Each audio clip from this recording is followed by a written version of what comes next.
Okay, this is going to be the second part of the Vertex Form note. So I'm going to call this Vertex Form Part 2.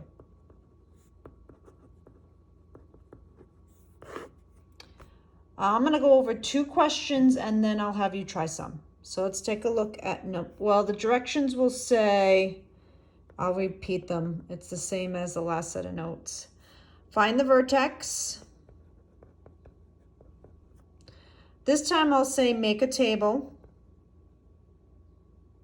But before we make a table, let's give the axis of symmetry.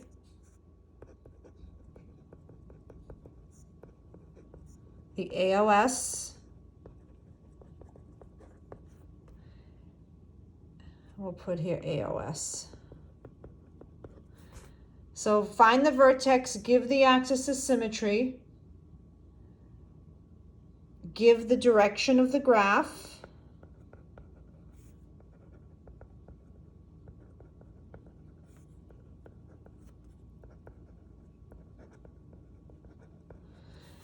so I call this DOG, direction of graph, and then make a table,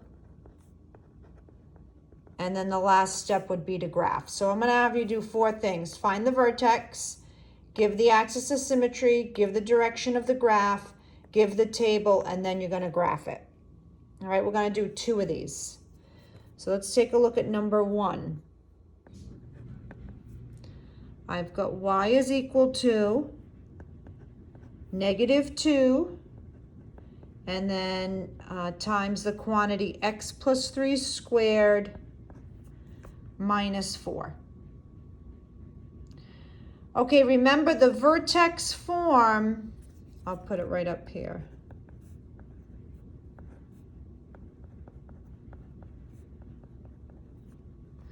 That's the vertex form, and you take the opposite. The vertex is the opposite of what's inside of the parentheses. So the opposite of a +3 is a -3. And then we take the same number, whatever that is, which is -4. So that's your vertex. So that's the first thing we're going to do, is give the vertex. Second thing is give the axis of symmetry. Now remember, the axis of symmetry is where I draw that vertical line in the graph and it's symmetric on both sides. And I can give the axis of symmetry without even graphing it. It's whatever that x part of the vertex is. So the axis of symmetry is when I draw that vertical line, it's going to hit that x-axis at -3, and it makes that graph symmetric. All right, next part, the direction of the graph. So remember, I am looking at the A. If the A is positive, it's going up. Well, this A is negative, so it's actually going to be going down. So I'm going to have an upside down U when I graph this. All right, so we've given the vertex, the axis of symmetry, the direction of the graph. Now it's time to make our table. So let's set up the table. I've got my x column, my y column, and then I've got my equation. That's minus, yep, that should be a 3 there. So I've got, that should be a negative.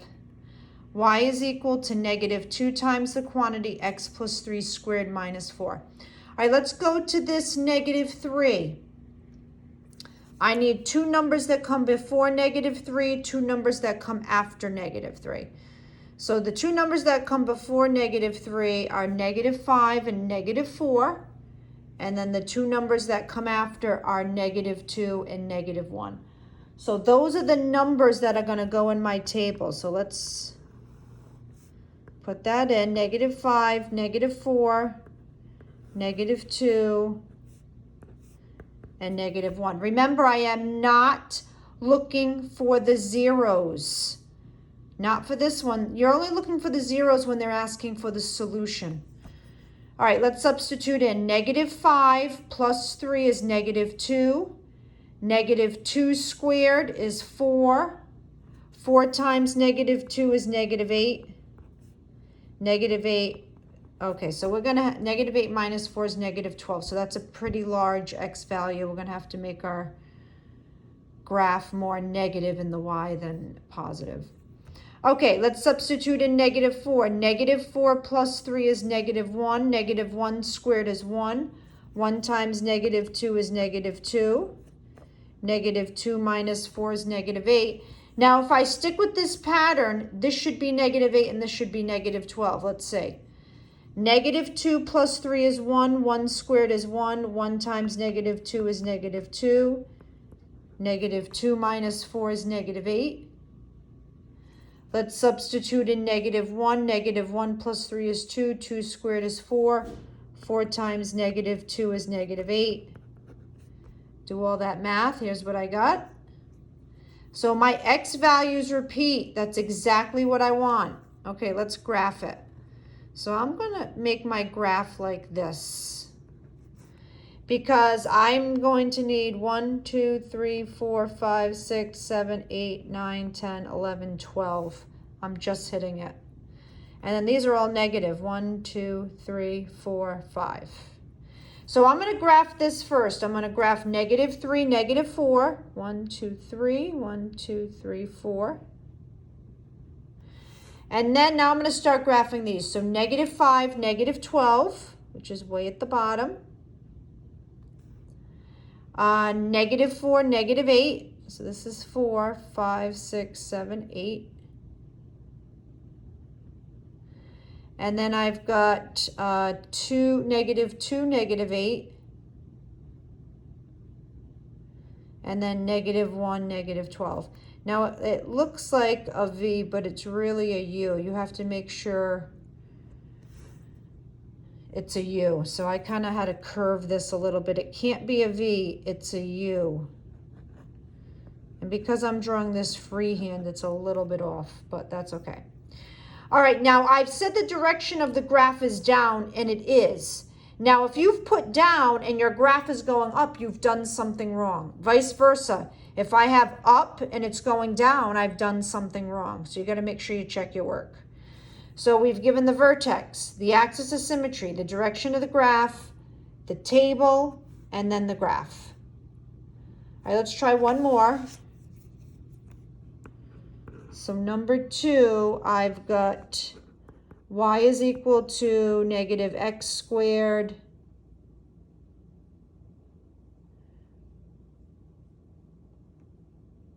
plus 3. Oh no, let's do minus 3 here.